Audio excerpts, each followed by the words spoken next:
Hi everybody, this is Mr. Gibson with a Tinkercad tutorial for you. This is a basic Tinkercad tutorial on how to produce cookie cutters. So to produce your cookie cutter, you want to start with a basic shape. You want to choose a basic shape that's got vertical side walls. So box would be fine, cylinder would be fine, polygon would be fine, heart would be fine, and star would be fine. I don't recommend any of the others for now. So I'm going to go for a heart-shaped cookie cutter, and I drag a heart into my workspace. First thing I want to do is resize it. So I want to resize it to around... Hello everybody, it's Mr. Gibson with a basic Tinkercad tutorial for you on making cookie cutters. So to make your basic cookie cutter, you want to start with a basic shape. And the basic shapes I recommend are the ones with vertical side walls. So box would be fine, and cylinder would be fine, and polygon would be fine, and heart and star would all be okay. So I'm going to go for a heart-shaped cookie cutter.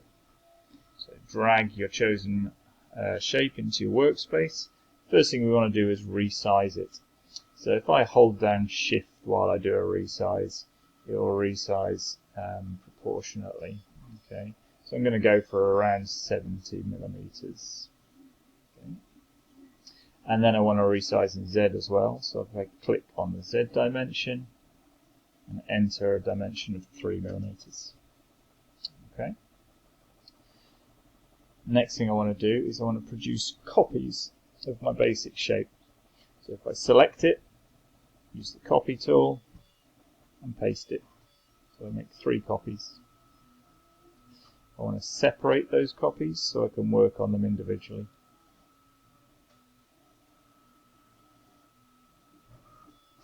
So this first one, I want to make it slightly larger. I want to increase its size by approximately 4 millimeters. So again, hold Shift down when you do your resize. About 4 millimeters bigger.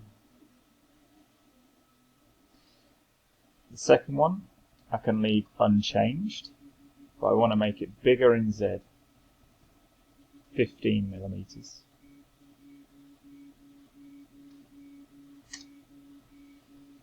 The third one wants to be slightly smaller.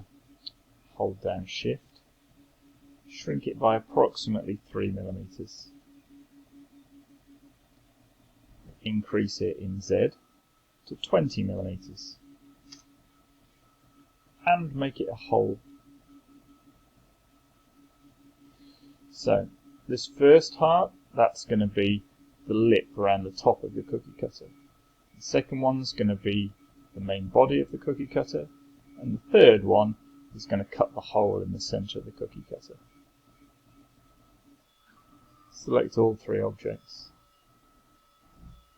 Align them in Y and in X. And finally, group them. And the group will make the cut. There you have your cookie cutter, an ideal little CAD part for 3D printing. Best of luck.